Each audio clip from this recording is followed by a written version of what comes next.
Greetings and welcome to our monthly Applied Professional and Executive Coaching 101 with my co-host, Coach Mishti, based in Mumbai, India, and myself, Tsima, based out of Johannesburg, southern tip of Africa, a country called South Africa. That's how we are known, Mishti. Very easy name to remember. What is the name of that country in the south of the African continent? It can only be South Africa. I like Connected that. with Indeed. you, I'm trying to figure out whether there's anything specific around your province is called Maharashtra. Am I right? Yes, it I is. don't know whether geographically I can say anything I've just said about South Africa. You do that for us. And then, of course, introduce our guest, but also start by just giving update as to what has happened prior Yes.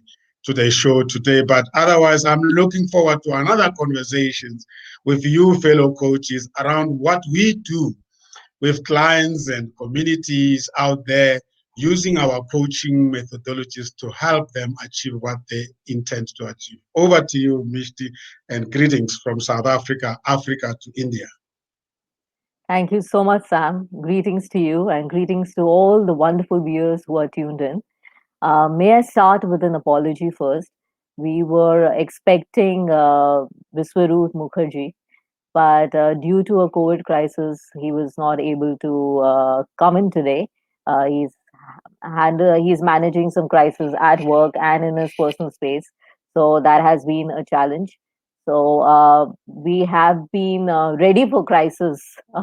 we Yeah. It's become a resilient experience here in India because some situation or the other keeps coming in.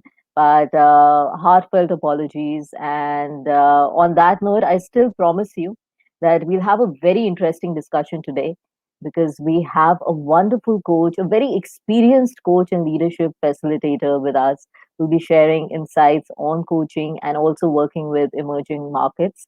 And before we go on to that, with your permission, may I introduce myself? My Yeah, name sure. is my name is Mishti Verma. I am a coach, a facilitator, and a gender sensitization expert.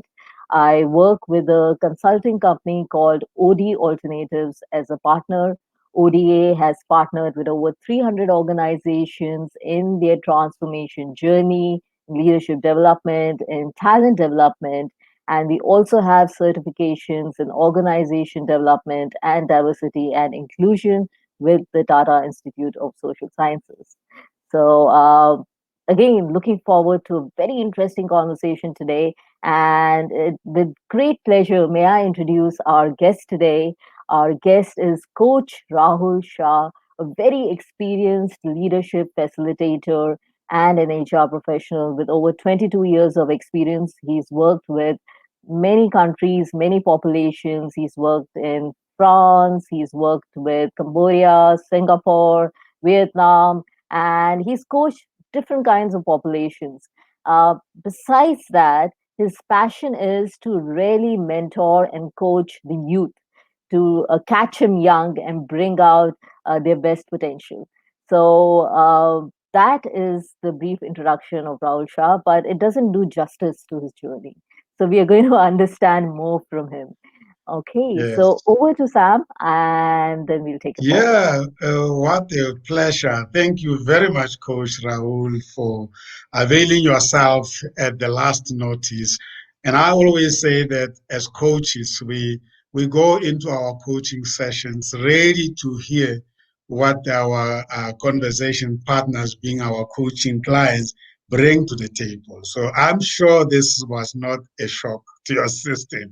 Am I right? No, not at all. When I heard this is more of a conversation, and you're very open to having these kind of conversations, so I was very excited and happy and honored to be part of this conversation and see how I can be value to the all the viewers who are watching us across the world. Beautiful, beautiful. In my previous work, I engaged a lot with emerging countries. But when I look at the list of countries that you worked in, I said, "Wow, I have never had the opportunity to work with these emerging markets: Vietnam, Philippines, Cambodia. Well, Dubai, we all know Dubai, Sri Lanka, and then of course France. That must be an immense experience in terms of diversity of cultures.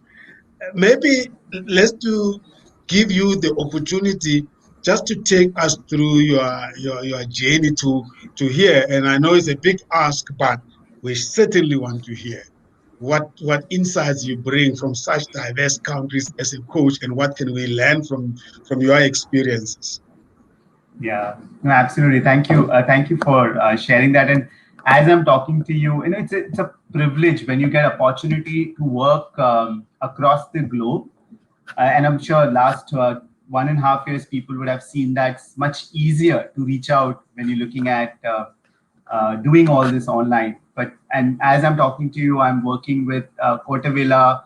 I'm working currently with one of the client in Africa, Durban, East Africa. So it's interesting to see that it is diverse, Sam and Misty. And what energizes me, when you initially go for having cross-cultural interaction, especially across the world and in these countries, you have a immediate worry that will you be able to connect with their culture, their mindset, their ways of working, their own challenges, right? So that concerns, it just gets collapsed after a few minutes of rapport building initial Mm, conversations, because we often forget that ultimately all of us are human. The mm, mm, emotion mm, mm, is mm. similar. We laugh, we cry, we happy, we lose our patience, we get Yeah. excited.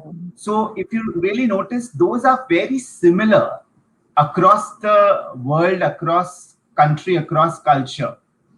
Mm, And that is what resonates when you're having these discussions. You have that worry, and it sounds very good that, oh, the person has such diverse experience. But if I look at, it's very humbling when you meet people in close quarters, and accept the way they speak English and the mannerism, everything else is fairly similar, yeah. because you will find that emotional connect. That's the ground Mm, zero where all of us relate with each other. mm, And Wonderful. that has been very easy for me. When you go down to that path, then it that diversity, the aura of that diversity just collapses, and you feel connected immediately. mm. And I think I've used How that did as an you how did advantage. you how did you prepare yourself for this assignment, Rahul? Or did you just go open-minded and then learn as you going along? How did that happen? Yeah. So if I connect that to recent experience, I was speaking to four different culture, as I mentioned to you recently, just couple of months back. Very four different country and four different culture. So when you look at that, when you approach the conversation, I think number one is you try to understand the context, the country context. What's the Mm, country? Because when you're coaching executives, because these are senior executives which I'm having a conversation. So there is a role context, there is a culture context, there is an environmental context, and there is an individual context. So mm, you really have to study from those lenses. So if we look at the individual context, we use, I have often used the personality data as one data point, which helps you to understand what are the characteristics of the individual who you're going to talk to. Yeah. then you dive deeper into their role context. Are you speaking to a salesperson? Are you speaking to a marketing person? Are you speaking to a finance person? Are you speaking to an HR person? So you understand what kind of dynamics the individual will be surrounded by. Yeah, so you go with that clarity when you're approaching these dialogue. The third is, of course, the org context, which is what's the organization which you're working with and what is their culture like, and the country context, because Mm. these leaders are playing with the in the political environment. They're working along with the governments. They're working along with the uh, the employees in that region. So if you understand that, then you are able to relate with their challenges. The importance for a coach is how can you relate with your challenge. And Sam and Misty, I'm sure you'll agree with me that today there are varied style of coaching. One of the coaching style is discovery led coaching, where you allow the person to discover himself or herself through conversation. Mm. But the other side, the other school of thought is how do you make it challenging as well? Because it just cannot be discovery led. You have to ask difficult questions. You have to create a rapport in such a manner that the person is able to see himself or herself in where the coach is challenging him or her. And very Mm. often we, as in our role, we become very and I would say I used to become very easygoing coach, rather than Yeah. showing the mirror or really putting the person at difficult crossroads by making him or her feel that he is not facing himself. He's running away Mm. from his own challenges. So I think that challenging conversation also becomes very important, and that it becomes easier when you understand, you can empathize with their world, when you understand the role context, the off context, the culture context. And also a lot of times these informations are not available handily, so you have Yes. some kind of Yes. a prep which you need to I, do I ahead of I time. wanted hold it there. That is the point I wanted to get to. Of the four contexts, I'm very interested in the country context because I'm sure there is no one standard formula that you can apply to Yes. each of the countries because countries are at different levels. Hence, the idea of the emerging markets it make me very excited because you are saying that you could get a coach coming from the most developed countries going into these countries wanting to coach executives there and probably coming with the thinking that I know it all, I've seen it all, I've coached all the executives Yes. all over the world. Yes. Then you come into a country where you're going to be struggling with the basics of the basics. And it is nothing wrong, nothing judgmental about the countries. It is just what it is. And that for me is what makes me, I'm very interested because I still haven't come across a coaching program just for emerging markets.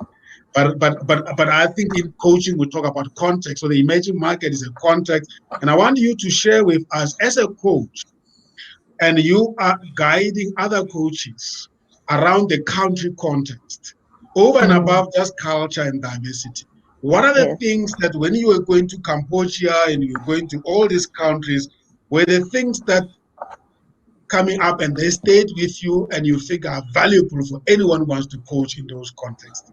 Yes. Just to Yeah. add to what Sam was saying, that every context in terms of country is diverse. It's also Mm. rich, but it's also challenging because every country will have its own etiquettes. And so even while you're talking about the country context and how does one coach in the emerging markets, is there something as a coach you would also follow in terms of etiquettes? Are you mindful of the etiquettes as well? Do you study the Mm. etiquettes as well? Mm. And keep that in mind while coaching because people may be sensitive to certain etiquettes when it comes to the Yes. country context. So if you could, also share some views on that. Sure, absolutely.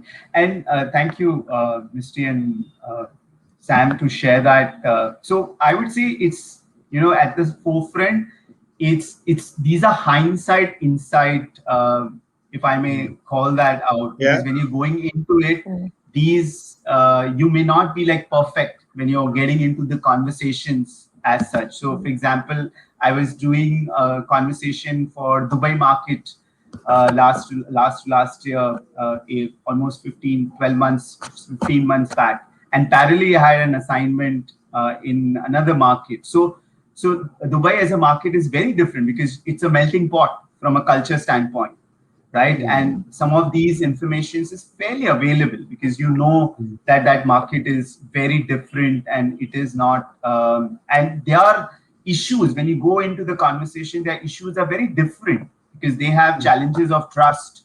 You would not trust with each other very quickly because you're looking at individuals as countries. You know, you're not looking at individual. You're not saying Misty. You're saying Misty India, Sam South Yeah. Africa. You're making those kind of conversation.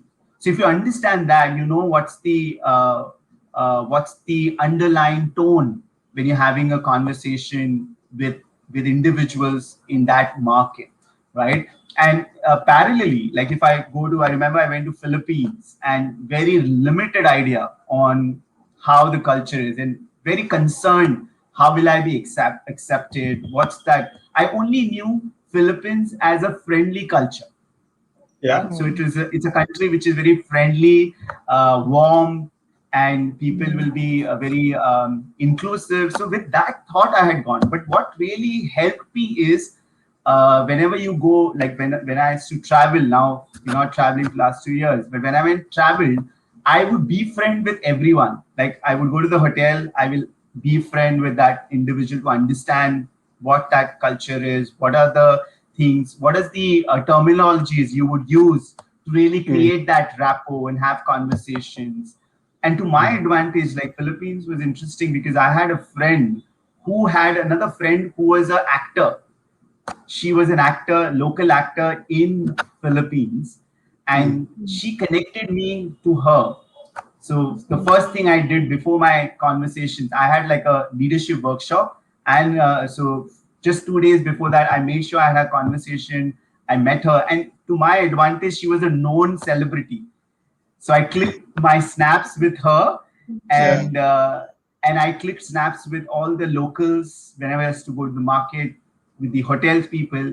And my first 15 minutes of my conversation was just showing the participants how I believe Philippines is a friendly country. And I said, here is a stranger who entered 2 days back, and look at the collage of photographs in front of you. I met the actor, I met the taxi guy, I met the hotel chef, and look at how you've treated me. Wow. So will you Wonderful. say that, there's this saying that the before you even become a coach, there is a coaching way of being in terms of your personality. So will you say that it is important for one to be interested in the country that is going into, starting from the airport when you are picked up by the taxi, you need to start the conversation there. That Yeah, gives you insights into the country. absolutely. Like that, and it's so beautiful if you do that. Like Singapore, when I traveled in the with the taxi guy, he was so friendly, and I asked him, I'm surprised the way you're so friendly and so warm. He said, you know what, the first thing we are trained when we become a taxi driver by the government is you are the ambassador of Singapore, because every stranger who will meet Yeah. you will be the first. You will be the first person will be met by the expats, Yeah. and the way you behave will be the impression the individual will have of the country. So you are the Yeah. ambassador of Singapore. So you can Yeah. imagine the purpose statement which was made to the driver when he was getting Yeah. trained As an for the driving ambassador of the license. country, Yeah, welcoming all people who are so diverse. But coaches are very special people. Uh, Coaches and HR, in fact, all the helping professions, professionals are very special. Helping people who are not necessarily maybe having the same insights with us. Now you come there, you will do all sorts of things. You have this executive who's he might be an expatriate or he might just be a local, needing your services as an international coach to help them deal with the dynamics of their environment. Now you know that some of the difficulties these executives are faced with, they are created by themselves because of not being aware, unconscious incompetence. So now you're coming in and you unlock there and you want to bring them to the level where you are, where they can appreciate everybody. Where do you start? I mean, I know you don't want to create an agenda for the client you are going to be coaching, but you want to start a conversation that will actually take you to the next level. Now you are Coach Yeah. Rahul, you arrive, you've got this client sent to you by head office to help this client in an emerging market or the other way around. Now, take What us is the through I the think, starting journey. point? What is yeah, the yeah, starting point? And absolutely. also, another thing that I wanted to add, you shared some very interesting insights in terms of, connecting with the celebrities. So you're creating common points of connect. So in Yeah. India, they say, if you want to build rapport, you talk about Bollywood, you talk about cricket, you talk about politics. So, in different countries, do you follow different styles and some a universal way of figuring out what are the highlights of conversations, especially walking into a workshop setting and trying to use those conversation points to build the rapport and start the journey. Yeah, absolutely. So yeah, that's very important. Like you see, your earlier question on how what are the do's and don'ts when you're looking at the culture and when you're having those initial dialogue, how are you able to make sure that uh, you are someone who is neutral.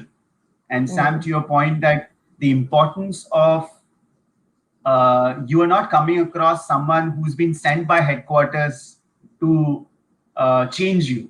That impression, and you Yeah. can figure that out within 10 minutes of conversation. You can figure that out that the person is feeling that everything which he or she will speak is getting recorded in the coach's mind, and you will see that the individual will put walls, and that's not a fruitful conversation for a coach.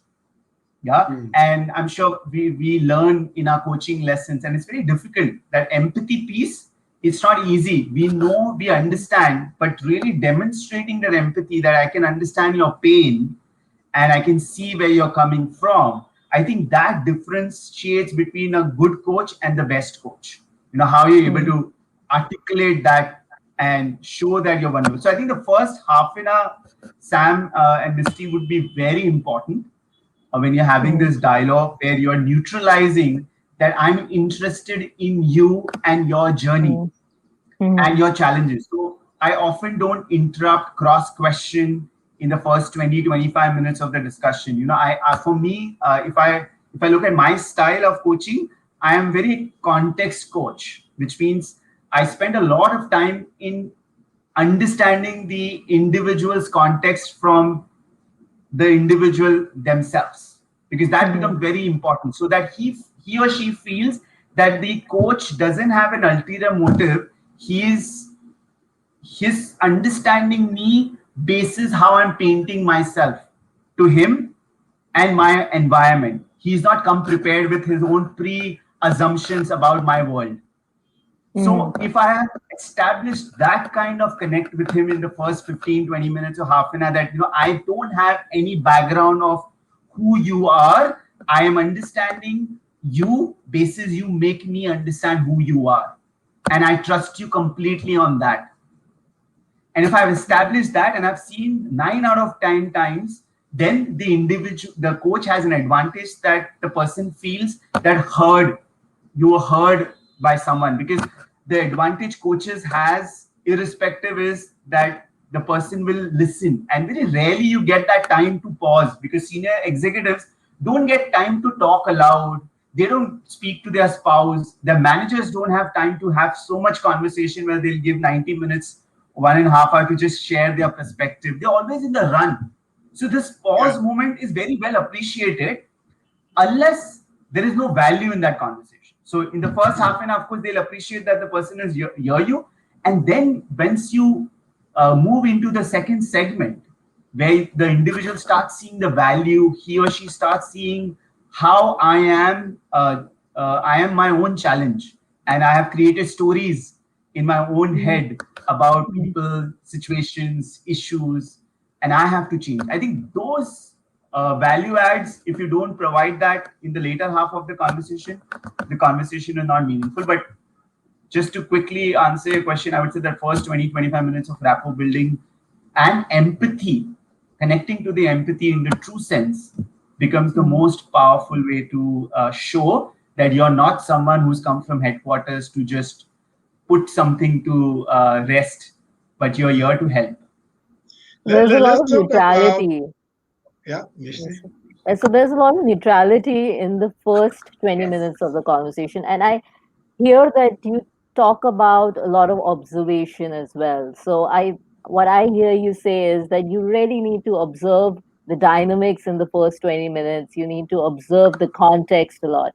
So can you just tell us a little more about observation and how important that is in the entire coaching journey? Sure. No, I think that's very very critical, because you'll realize, like, just last month I'm remembering of one conversation where this individual was just not opening up. It was seeming as if he, because every time he used to share an issue, he used to paint it in a manner that how that issue is not created by me, and he's trying to position himself that if you're trying to understand me, I'm not the issue here. See, this guy is an issue, or this situation is an issue, or the culture is an issue. I'm not the issue. So then you're understanding that the person is not opening up. He is not, and I know from the personality context, when I, and sometimes these report helps, because I know this person is someone who has who doesn't trust easily. He's highly skeptic as a person. Yeah. You know that because you know the personality context when you've seen the report. So if you've seen the report, you're not surprised that the individuals are also painting. So you are nudging to see if the person opens up. He said, then you're trying to cross question. If you've seen that pattern, Misty, in the first 15 minutes of the conversation, the questions I would ask is, how is it back at other places? Let's take off work. Let's look at home. Let's look at extracurricular activities which you do. So like this one leader who realized that he has a huge emotional outburst, which he relaxed a lot. So he never felt that he had emotional outburst. He said, I have really worked hard on the emotional outburst field. But when I asked him some questions on the extracurricular activity, he said, when I play cricket, Mm. I have the huge emotional outburst, and I when I'm winning or losing a game, and then he could connect that how that emotional outburst has not completely gone out of him. It's just that the setting has changed. In corporate setting, he has suppressed it, but in non-corporate setting, he's still expressing it. So somewhere he was defending that he has changed, but actually he has not changed. He's actually suppressed these two emotions. So you have to keep watching the Mhm. choice of words, Mhm. the way they are, and what's the pattern of the conversation. Because in the start the person would have said, so therefore I would say a coach is a master integrator. When I use the word master integrator, what the person has said in the first 10 minutes and what the person is saying at the 45th minute, can you integrate and quickly create a pattern and see, and then you concretize it. You are not judging the person, you're concretizing by cross questioning, because that is the art of a coach, that he or she is non-judgmental, but he Mhm. checks for concreteness. Is there a concreteness to my hypothesis, or it's just a Mhm. hypothesis which is not correct in this current situation? So I Wow. think that takes a I lot of energy, because you're listening and you're making those hypotheses, and that is the mastery of a coach, is I would call out. let's look at this scenario. The executives will often finance the coaching programs to assist other executives in whatever locations they are. Send you as a dependable coach that they've experienced working with you. But I often find that in many cases, they will be very much interested in the performance coaching, even though they don't say that. They'll say, listen, we have this executive out there that needs help. And we wonder what the issues are, but we want you to help. At the back of their mind, they said, help him so that he can deliver the results we are looking forward to.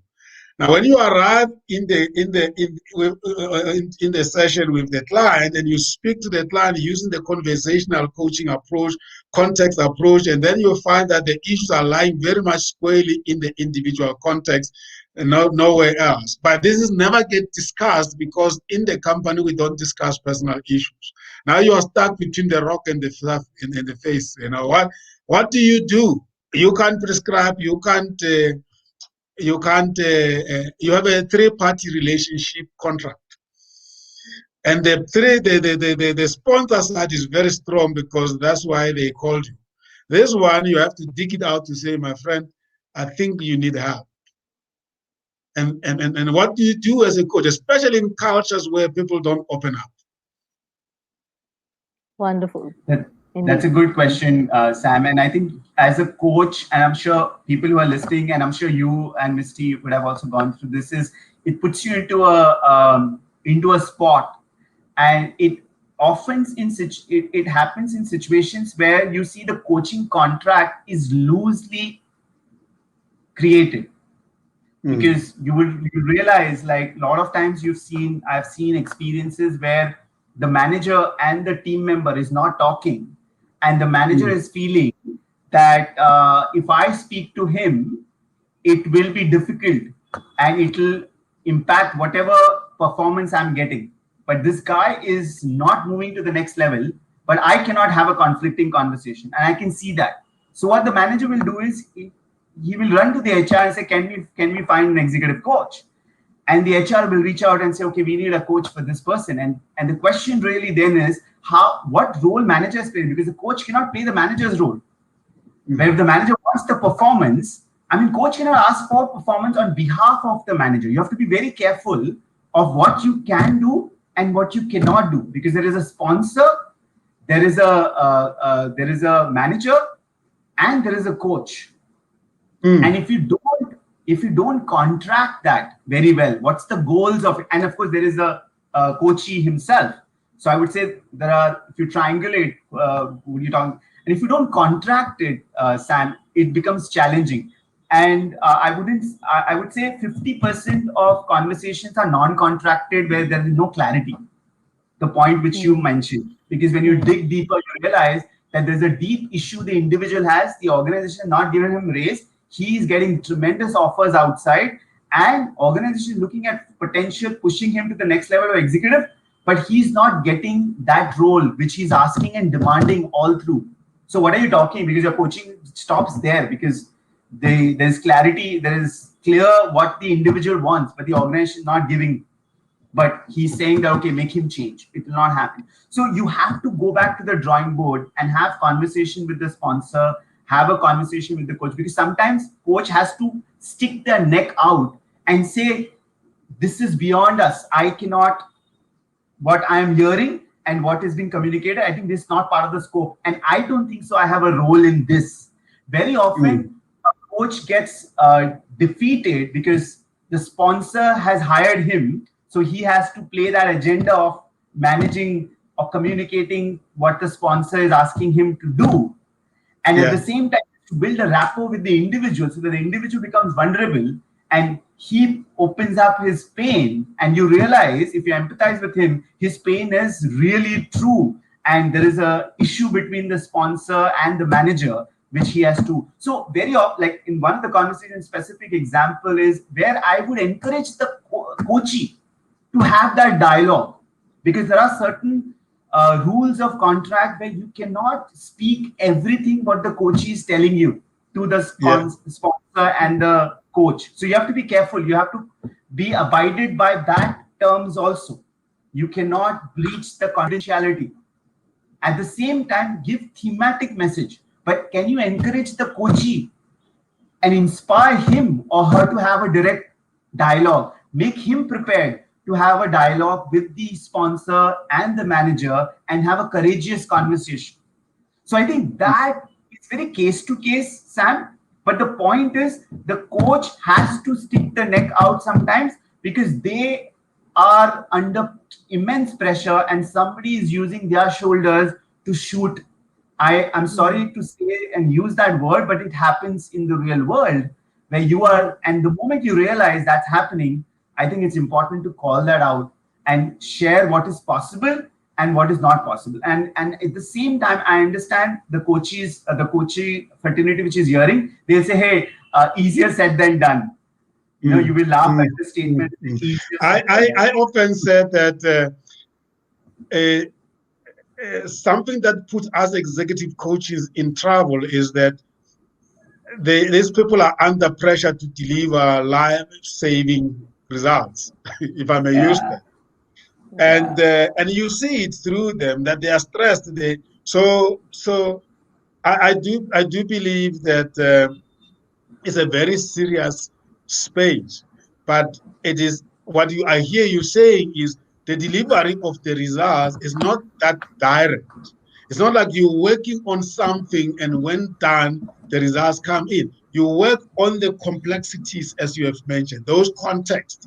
And when those things are addressed and the individual's challenges are addressed, individuals should be able to actually do what is hired to do because they have qualifications, they have experience, they have expertise. That's why they are on the job.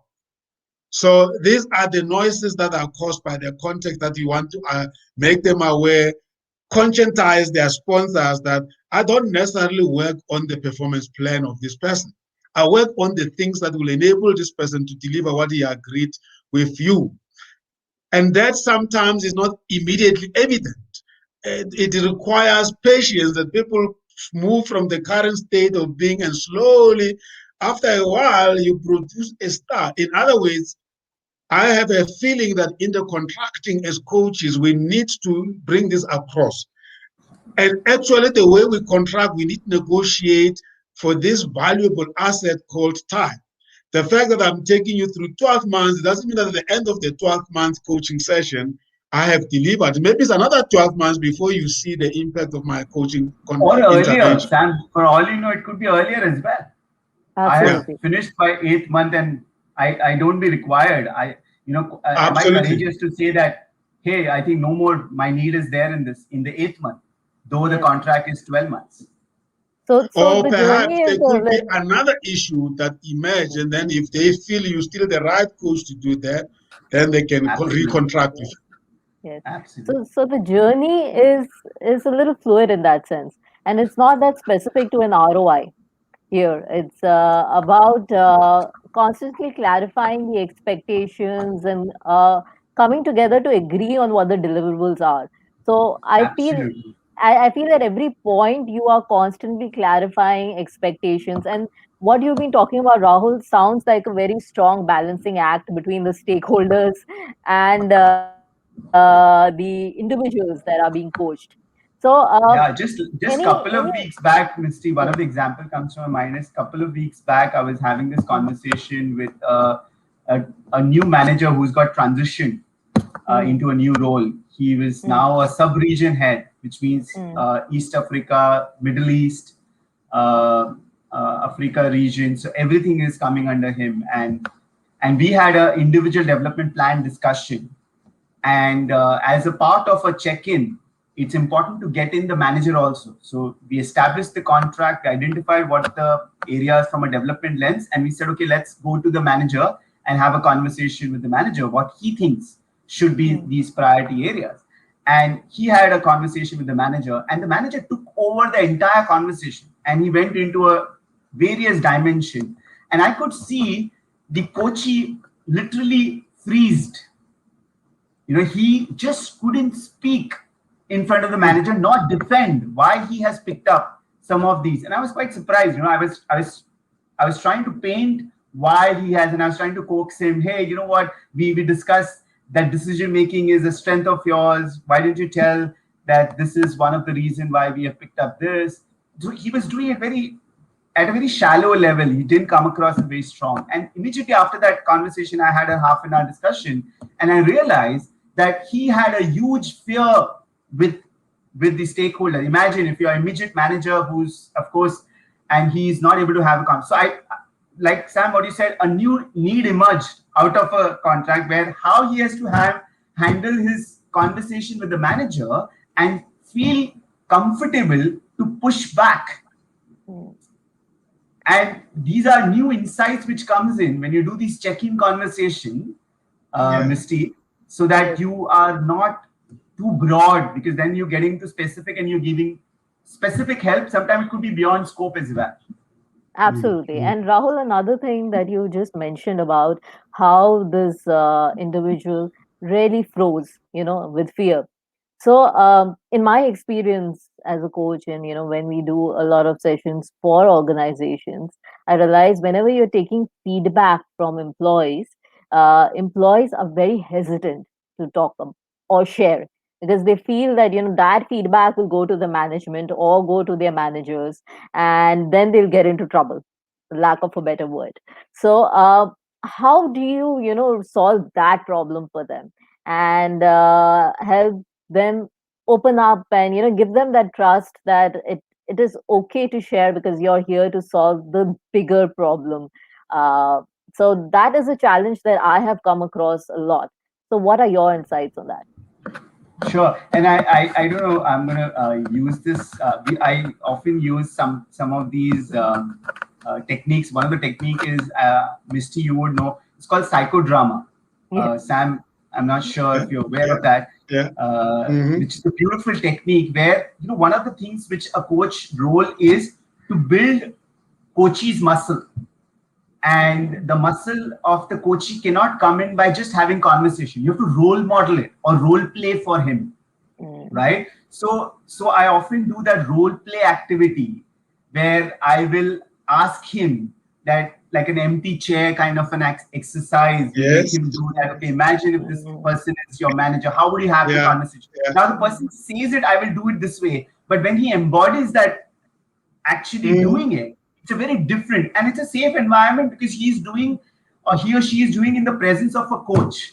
So Yeah. whatever change he has to make, he or she is making in that safe environment. So that often becomes a great tool when you use these tools, as Yeah, not just only I using it love, on this. I love the empty Yeah, chair Empty chair. yeah, role Absolutely, modeling. Sam. It's a very famous one, and I'm Mm. glad you bring in this because this show is really intended at practicing coaches. Of course, even the people who buy coaching from us, so that they can understand how we work. And I'm glad you bring this. And I wanted to ask you to say, do you find value in us as coaches reflecting on back onto ourselves how we actually handle the clients, because you've just given me a good example of how we deliver value to the clients, and how often do we really critically look at the coaching methodologies we use, or we just allow clients to get used to our patterns, our way of doing, and then we go on run them through all the sessions, and I think that for me is another conversation. And you just made a good example there. How do you build the muscles of the coachee? That's one way. Mishti has asked, how do you create a safe space for the employees to talk about their company without fearing that the coach will actually divulge what was discussed to the sponsors? I also raised the question of saying uh, the conflict between the sponsors' expectations and those of the coach and the coachee. How do we manage those? Because those are dynamics that actually can affect the value of your coaching delivery. That's Let's talk to wonderful, coaches. Sam. Let's talk to coaches. That's wonderful. In fact, I would call it telepathy because I was when he was talking about psychodrama, and I'm also trained in psychodrama. So, we had an exchange of smiles on that conversation. So, in psychodrama, initially, it's also about understanding what role do you bring to the group. So, there is a concept about what role do you bring. So, in tapping into your own roles, your own strengths is quite essential. So I would like to talk about two concepts which Sam you also spoke about. One is about creating safe space, which is so critical in facilitation, counseling, and in coaching, and also in techniques of psychodrama. If Rahul, you can just share a little bit about that, and also from the psychodramatic perspective, how do you strengthen that role for besides the empty chair? Do you also dabble on what that role is in terms of how the coach can approach the manager, and how do you strengthen the role essentially from a psychodrama perspective as a part of yourself that needs to be strengthened and addressed. So what any technique that you do to strengthen that aspect of the personality or that role of the personality that builds that kind of courage or muscle to address these issues and challenges? So I think, Mr. I think it's just that I would say it's about doing it and then making them reflect. And I don't know, in the current, I mean, sometimes it's possible where the coach is actually going in the setting of like some of the executive coaches actually go for board meetings along with their Mm, coaching, where mm, you are going into the live scenario so that you're mm, auditing how the individual is doing and what the individual is doing. There are several settings which allows you to do that, and that's an awesome way. I forget the name. What's called? It's called live play. I'm not sure the name. It's live play or something like that, which is called as. So that's another way of doing it, where you're actually preparing the person and then going live in the setting and seeing it yourself as a coach and seeing mm, what was possible and what was not possible as an individual to do. So I think it's a muscle which is cannot be developed overnight. It's you're constantly at it and seeing and then reflecting on saying, oh, what worked, what didn't work, what needs to change now, what are the different conversations you need to do to shift that. I think that's a dialogue which you're having more consistently. But if you're embodying it in some form, if you're playing it out, I think it mm, becomes much easier than mm. I would say just talking aloud around it. So yeah, I have Absolutely. I I have guess we, used that. Yeah. I guess just sorry for interjecting. I guess we all as coaches suffer from the lack of insights in real life situations for our clients. We trust that they tell us the Mm, stories, whatever they tell us is we can mm, work on. So what Yeah. if they're not telling us the truth, or they're not telling you the full story? So there's always an element of we can't take the responsibility to full extent for the behavior of our Hmm. clients in a real situation. And if we are invited into that real situation, they might just be acting on that day. And Yeah. again, you And still don't get it. yeah, and I think wonderfully said. Sam, for that, I would say that as a coach, the other thing I would also call out for all the coaches who are listening as a fraternity is: do you can you be a coachee? Because if you're not a coachee, it's very difficult to connect and realize what happens. So I'm a coach, but I'm also a coachee, which means I'm also undergoing coaching conversations. And one of the insight which came in is while I was going through a coaching conversation, that I was trying to be a pleaser to the coach. So I was doing things to please him or to gain impression or have a good Mm, impression. And that Mm, was a strong insight, because then I could realize if I, as a coachee, is impressing my coach, which means suddenly the rapport has gone off. I'm not mm, vulnerable. I am just saying things which is likable. I'm not being myself. And the mm, mm, same is true when the coachee is having a conversation with you. So is the aura of coach is such that the coachees become likable, because he's trying mm. to show that I should be likable in coach eyes. Then you have lost the game, because Yeah. then you are seeing that the person is saying things to gain that impression, not being what you are. And that's Mm, a very thin line to observe and quickly get off that, because the moment you realize it, because you'll see the mm. rapport is not strong, then you're still the individual is not fully there. You're not the coachee is not fully with you, and I there's a I high uh, chance. I have a practical example where with this particular executive in the earlier stages of our coaching relationship, it was very difficult to use what we call challenging coaching, where you tell it like it is, because they were very sensitive, to being told the truth. And I must tell you, I worked on that for quite a very, very long time. And at some point, I thought we were not going to crack it.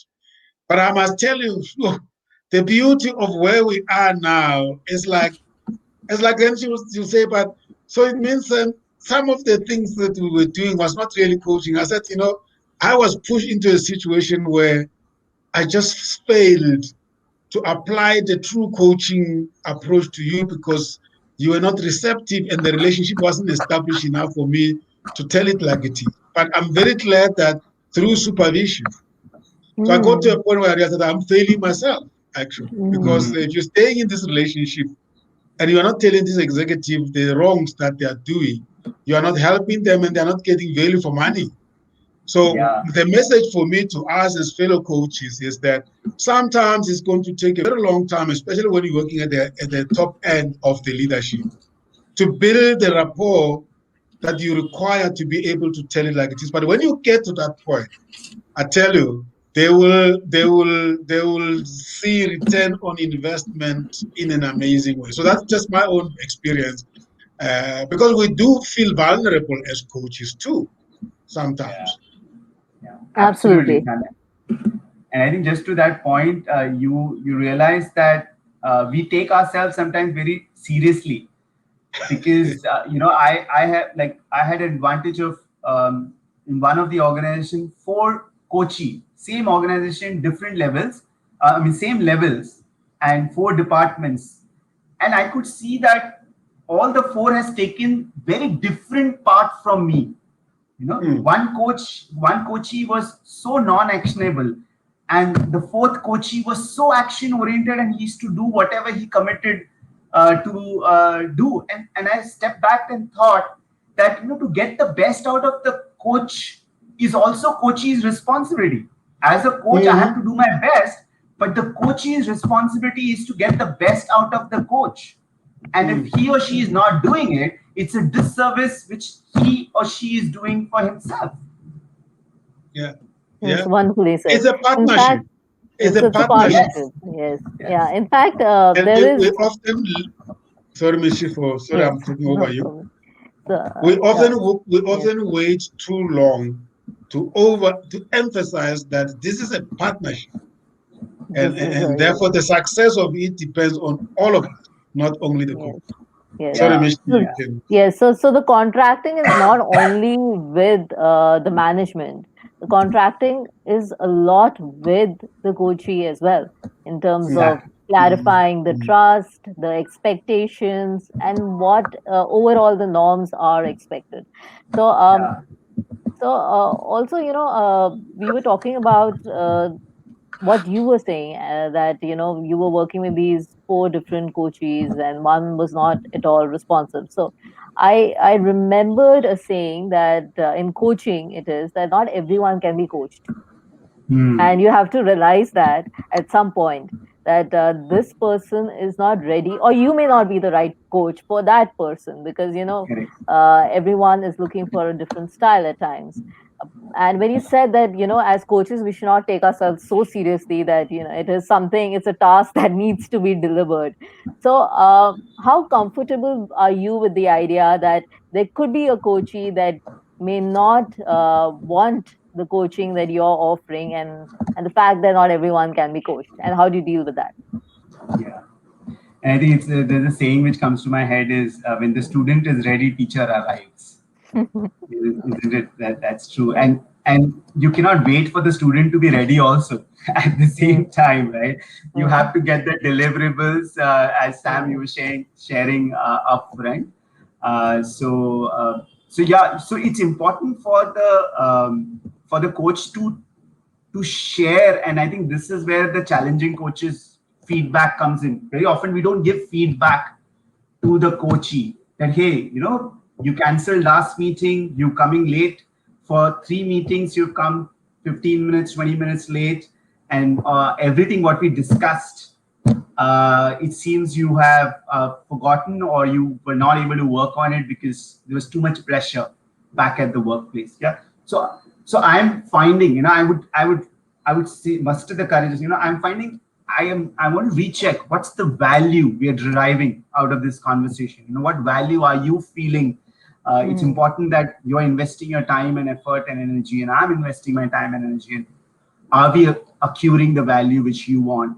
or we should relook at this, delay the engagement, defer this for some few weeks and get things ready. I mean, really having that open dialogue is very, very critical. And if you don't do that, you're suffering internally. And I feel there's an integrity issue in my heart and mind because I'm getting paid for nothing. And I may not enjoy that. I'm getting paid. It's a great thing to have. You're just doing nothing, but you're doing disservice for everyone. Yeah, I find that to be the most difficult thing for the coaches. And I think it's a quality that we need to acquire and the training that perhaps we need to undergo because sometimes we, like you're saying,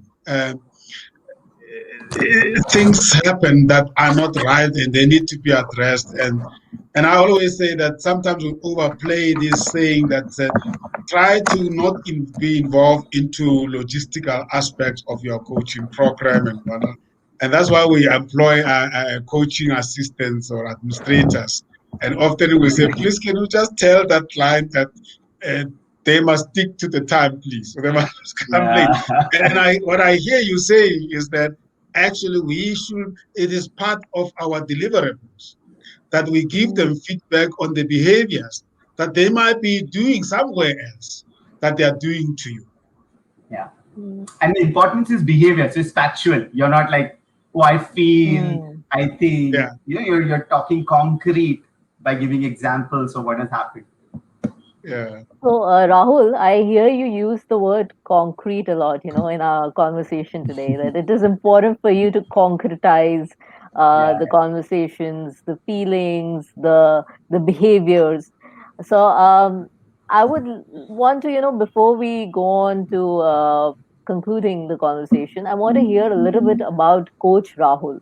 What concretizes the whole experiences that Coach Rahul has had? What are his strengths? What are his qualities? And why concretizing is something that's so important for you? Sure. So if I just take you through the journey of how I have reached where I have reached, I think I don't know, it'd be interesting for others to know. But I'm not come from diverse background. So very often when you graduate, you need clarity. You know what you want to do, and likewise. I also wanted that clarity, what I wanted to do. And I had no idea. And I'm sure all of us will agree that very often it's so clouded. So I realized I should strike off what I don't want to do rather than what I want to do. Because I said I'll hit what I want to do, but what I don't want to do. So I dabbled in my career's initial years in sales, and then I moved into event management. And I realized very soon, within 3 to 4 years, that these are the things which I don't want to do. And I used to be a sales trainer a lot. I used to go on the forefront and talk how sales should happen, and that's when I realized there's a spark in the dark tunnel that maybe this is what I want to do. And when I realized what I want to do in 6 years in my post graduation career, nobody was giving you a job, because when you know what you want to do, it's become more difficult. Things go away. And I thought, okay, I want to be a good trainer. And I never got a job, and I was like getting frustrated. I said, what do I do? So I realized I need to design my career. So I did that. I picked up my management course from a reputed institute in India called Nasimonji. I did my MBA from there. And then I realized I need to have teaching experience. So I approached my management college, can I teach? And to my fortune, they gave me assignments to teach at undergraduates. And that was a good formative experience for me, what it takes to actually stand up and deliver programs in front of students or a class. And I did that for Wonderful. 3 years. Do you mind just holding it there? This is very interesting. I hope you have few minutes still remaining when we come back to talk exactly on these issues. And thanks for that question, Mishti. When we come back, we will spend a few minutes. We won't hold you that long. We'll spend a few minutes and talking around this, because this is fundamental. If you don't mind, we'll be back.